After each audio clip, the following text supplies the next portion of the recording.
Dear brothers and sisters, viewers of Huda TV, Assalamu alaikum wa rahmatullahi wa barakatuh, and welcome to a new episode of our program, Health. Our children are getting fat. So what's the problem? A fat child is a healthy child, a well-nourished child. What's the problem with that? Yet, all around the media, they're telling us that a fat child has a problem. So, here with us today is Dr. Ahmed El-Debeiky, consultant of pediatric surgery, to talk to us about what's the problem of a child being fat. Welcome. Assalamu alaikum wa rahmatullah. Wa alaikum assalam wa barakatuh. A child which is fat is a healthy child. This is what, for decades, people have been thinking of. Now the media is turning this upside down and telling us a child which is fat is at risk. A child which is fat is in need to a special care. A child which is fat has to go less fatter. Is that true? Okay, it's a problem of definition at the first place. The point is that we don't like a skinny child. So we usually like to play with his cheeks, and so we like our child to be quite fat. Exactly, yes. What we're talking about is not the usual appearance and appeal of the child, but what we are talking about is the obesity that would lead to morbidity of the child, which would lead to a health hazard to the child. What we're saying, when it gets out of control, when we are exceeding the limits of a healthy child, then we are talking about obesity and being fat. Mm-hmm. A usual child who is within his normal body weight and within his normal length and with his normal age, this is quite fine to have, having some good cheeks and some places to play with. But when it goes to have some fats on his heart, on his liver, and on his knees, that's not good. So how do you find a fat, or let's say an obese child? When do we say this child is obese? Okay, that can start very early, but usually when the child is just dependent on milk, children would not suffer of that form of obesity. They may suffer of some overweight, being overweight. In first place, this will not go to obesity because these children at that age, below the age of 2 years, they keep on visiting their pediatric doctor. So he is always controlling, eat more, eat less, feed him more, feed him less, and the control is within the hands of the mother. What comes later than that, when the child grows afterwards, then he will start eating, and he will find available lot of foods that he's going to start to choose of. And here starts the problem, whether to eat a nice piece of chocolate or just to eat a tasty snacks with any flavor that goes on. Whether those of potato products, those of corn products, all of these are high caloric, low nutritional, and with a lot of additives. In that case, the child gets enough of his food, and his appetite is stuck, and he doesn't go to what we call the healthy food, although he is taught about the healthy food. So there's a problem between the balance of pleasing the child, giving him the food he wants, and the benefit, the nutritional benefits, and as well as the caloric intake that he would take and consume.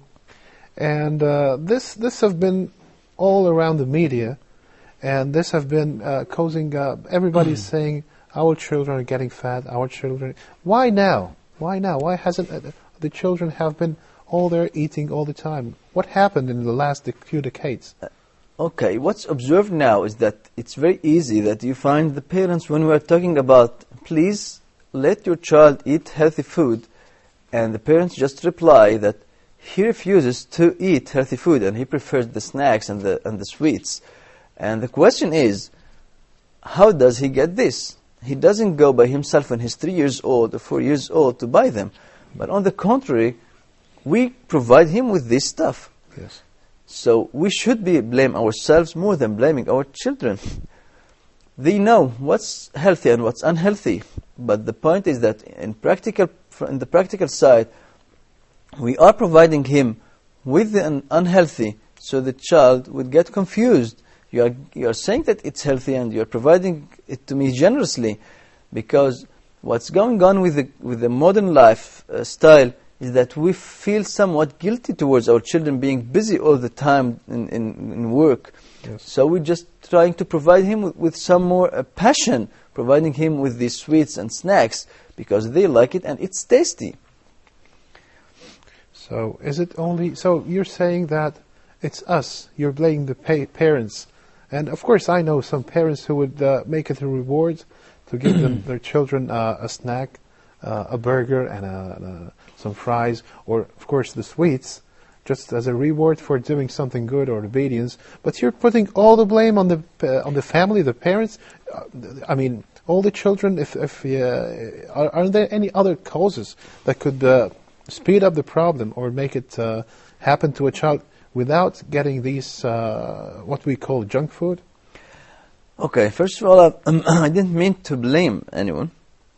What I'm trying to say, it's primarily our duty to teach our children and to protect them from their own selves until they are capable of doing this. We should not spoil them by our deeds, so when they get spoiled by their own deeds, we just start to blame them. So it's a behavioral problem from the start, and there's nothing to blame any one of them. But we're just talking about our duties towards our children. What you've asked about is very critical to say, but it's not only the nutrition. There are some other causes for obesity in children. This consists of those children with genetic problems or these children with endocrine problems, those having problems with their hormones.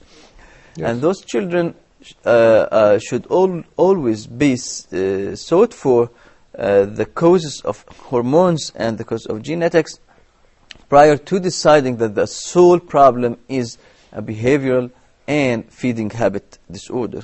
So it's not just the food, or maybe the food is part of the problem, but it could be a child that is not consuming much of this kind of food and still might get the problem because of something inborn, either a genetic, as you said, or a problem with his hormones. Could you tell us more about this, please? Yes, sure. The point is that our internal environment is controlled by a group and series of hormonal controls. Some of these are controlling the increase in consumption, and some are concerned with the storage of fat. If we're having any increase or decrease of any of these, then we will definitely have an imbalance between the consumption of fat and calories and those of the deposition.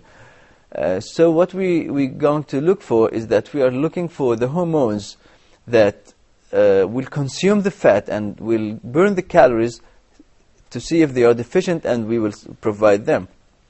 Or if we are having hormones that will increase the deposition of fat and decrease the caloric consumption, and then we will have to find the solution to minimize these.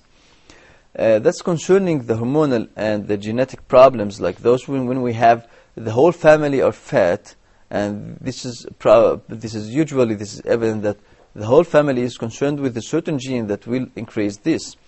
This genetic predisposition would be subjected towards the metabolism. The basic metabolic rate of the family is low, so they are taking more calories than they need, and in that case when he moves he just not need that much of calories, or because they are predisposed to excessive eating, especially those who are considered as sweet eaters. So an obese child, where does this fat go to? I mean, are there any certain parts of the body that fat will concentrate in, will pile up in, and will cause the problems?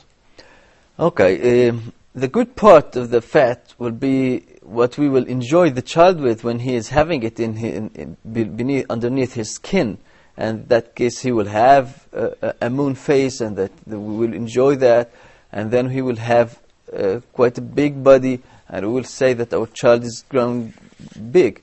But the bad side is that when these fats are getting to his internal organs, when they get to his liver and they affect its function, when they go to their blood vessels and they lead to increased blood pressure, just the same that comes when we are getting old.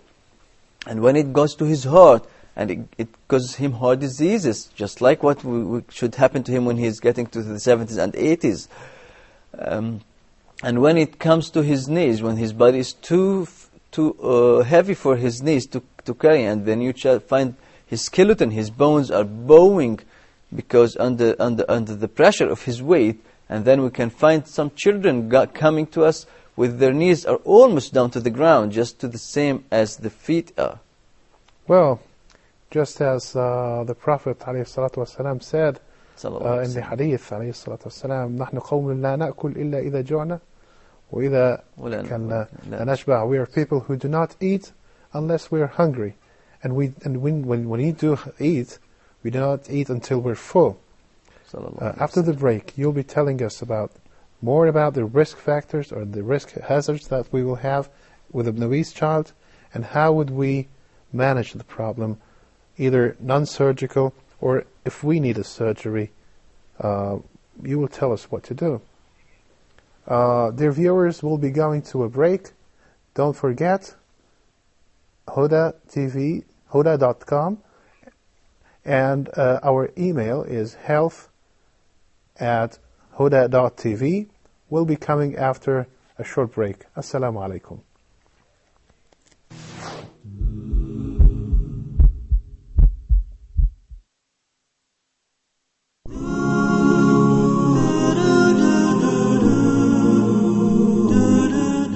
We are excited to inform our viewers that the Quran in Depth with Sheikh Ibrahim Zidan will be filmed live starting on Mondays at 1800 GMT.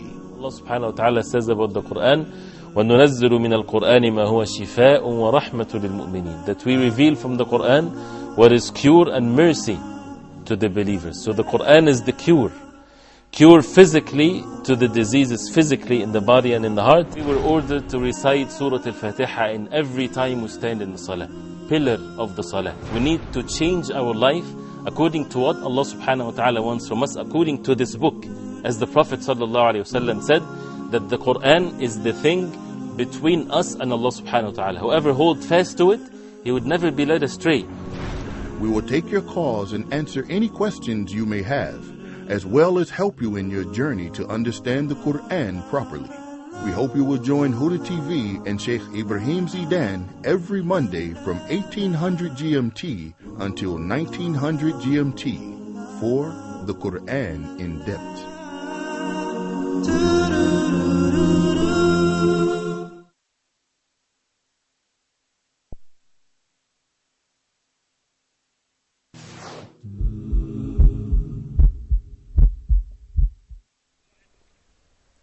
Assalamu alaikum wa rahmatullah, and welcome back to this episode. And we're still with Dr. Muhammad El-Debeiky. We're talking about the hazards of health after being for an obese child. Some of the families, the whole family is fat, and they tell you, what's the problem? His father is fat, his mom is fat, just as you said, it's in the genes. So what's the problem?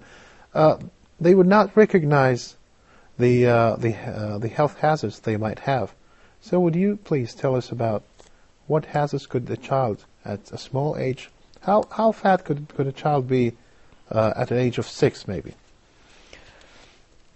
Okay, the point is that we all realize that obesity is a huge health hazard, and it affects strictly our pattern of life and our length of life as well. We say that if we are doing fine and we are not fat like now, and then I get fat when I'm getting obese, when I'm getting to the 40s and 50s, then I'm more vulnerable to have heart diseases and high blood pressure and having high sugar in my blood when I'm getting to the 60s. If I didn't do that, then I'm less vulnerable to do that, and I will be prone to these problems when I'm getting to the late 70s or late 80s. And in that case, I'm expecting myself to live longer. This does not mean that anyone would say that anyone would live any longer, but we are talking about killing ourselves by being obese. Yes. So, if we are starting this cascade when the child is 6 years old, then we are expecting him to have a high blood pressure and high sugar level in his blood when he's in teenage. And in that case, we are expecting him to have a heart disease and starting to have heart attacks when he's in the 20s. And then we are expecting him to have a decreased life expectancy, and he may have troubles keeping on living when he's in the 30s. Yes. And no one of us would like to have this. Sure. When we are talking about a family who are all obese, when we are saying that this family, if they started to being obese when they were children, since they were children, then we are saying that they are having the chance to suffer more than if they did lose weight when they were younger than that. So what we are trying to do is that we are trying to say that we can provide our children with a better lifestyle, with better life expectancy, by just modifying their life habits. So why not? Why should I keep him of playing football or just running with his children, with his colleagues in the garden, just because he is very fat, and they would just start to mock him? He might be very bright, and he might be very polite, and he might be very amusing. Psychological problem as well. Yeah. Yes. So you will have some form of social deprivation, because his colleagues will one time or another will have to do some activities that he cannot go on with them. And when he gets older, he will have to be somehow stuck to his seat, and he can't go on around because he's getting fat and fat, and he's having more health troubles. And having health troubles is the clue when we are saying that this is an alarm that needs serious management. And when we are talking about serious management, that we are providing as well surgery as an alternative to lose weight, when the primary goal is to improve our feeding habits. So we have to teach our children to eat what's healthy food and what's unhealthy food. And we should give them the chance to eat those unhealthy food when they like, but this should be only on occasions, just to make them don't feel the deprivation. But in the usual, they should eat the usual that our grandmothers and our grandfathers used to eat. Just have vegetables, have source of protein, whether vegetables or animal source, and then we'll have source of carbohydrates, which should be a complex form like the rice, the macaroni, the wheat, instead of having the fine sugars, whether in the beverages, in the chocolates, or other form of sweets. But when the child would start to complain of having a high blood pressure, and surprisingly enough, we're seeing children with high blood pressure due to their obesity as young as 6 years, and it usually happens in that form. The scenario is that the child comes complaining of continuous headache, and he did all his examinations just to see if his air sinuses problem, is having eye problems, and he's having brain problems, and they're all free. And then during the examination, we just find that his blood pressure is sky high when he's still 6 years old. Yes. This child is very obvious that he's starting to have a serious attack on his body. And if we're just waiting for that because the whole family are fat, and fat is nice, then this is unaccepted. So a child with hypertension at the age of 6. Yes. That's quite amazing. If you want to compare or ask the people to go back to the lives of the grandparents, we should put into the equation as well that they were not as living a sedentary life as we do. Absolutely, we're always in right. the cars. We're always sitting on a couch with a remote control, watching television. Kids now are playing video games, maybe for 10 hours a day or something like that. So that would add much more of the risk Going factors. up with escalators instead Yes, of still. yes. So What do we do? What's the management? And you say we can even have a surgery for a child, maybe a 10 years old child, as we've been talking before the program, can have a surgery to reduce his weight. How is that? Okay. Primarily, we should start modifying his lifestyle. Yes. Because that's the part that will be maintained by himself later on. When we are talking about surgery for the obese child, we say that we are having to decrease and minimize his caloric intake as much as possible.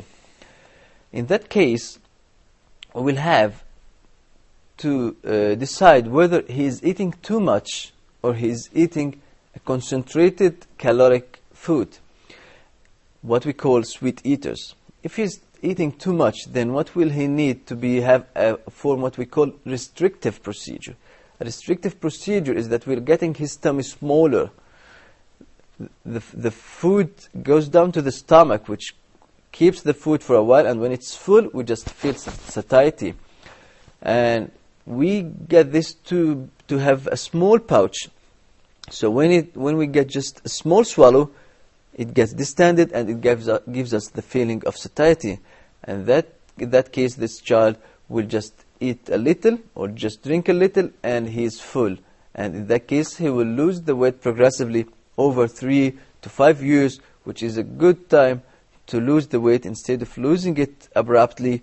And in that case, he will maintain that style of life to keep on eating healthy stuff rather than the unhealthy food and the amounts. Because if he still compulsory feed himself with huge amounts, he can regrow this small pouch to another new big stomach that he can all over eat again. Yeah, and he can start the whole story from the very early start. So the basic surgery is to make the stomach smaller? Yes, that's right. And you do that for how early we can do this? Children should undergo surgery if they are starting to have health hazards like increased blood pressure, especially if they are not controlled by medications, if they are having high sugar level, if they are starting to have heart diseases, if they are having severe bone deformities that they cannot be corrected by surgery except after losing their weight. And the agreed upon age is the adult bone age in x-rays. So the child that would usually range around the age of 12 to 14 years of age. So he is going to the adolescence. But there are several records from different parts of the world going down to the age of 8, because children really were in need for surgery to improve their life, because they were unable to walk due to the severe deformities of their bones and due to the risks to their hearts from the increased blood pressure. But after the operation, do they have to keep maintaining some medication for some over life or for some period of time? Children who underwent restrictive procedures, just getting their stomach smaller, are usually in less need for supplementations like vitamins and trace elements or minerals. But those children who underwent malabsorptive procedures, when we get as part of the small intestine directly to the small pouch, so he is losing part of the absorption, those will need more and more supplementation, and this will be for a temporary time that goes to 1 year when the GIT would adapt itself. And for the needs. afterwards, he can live his life regularly without needing a supplement. In most instances, yes, he does, and he improves and without any problems, especially when he is taught well how to deal with his feeding habits. So to sum up our episode, we should advise the parents to take care of the nutrition, a balanced diet. What else? Good activity, Short, yes. good activities, and keeping the relation between the parents and their children to the optimum, because the children would imitate their parents. We are doing it right, they will do it right. In the hadith of the Prophet sallallahu alayhi wasallam. He says, ما ملأ ابن آدم وعاء شر قط من بطنه بحسب ابن آدم لقيمات تقمن صلبه فإن لم يكن فثلث لطعامه وثلث لشرابه وثلث لنفسه. This could be translated as, Son of Adam has not filled a container worse or more evil than his stomach. It's enough for him to have a bits of food that would maintain him his life. And if it's not so, so the maximum would be a third for his food, a third for his drink, and a third for his breath. Dr. El-Debeiky, thank you very much for enlightening us about this problem that our children are having. And I would like to thank you and welcome. We would like to welcome you again soon in our new episodes. Thank you. As for you, our dear viewers, our time is up. Stay in contact with us at health@huda.tv, and our website is huda.tv. Till we meet again, inshallah, live and enjoy a healthy life. Assalamu alaikum wa rahmatullahi wa barakatuh.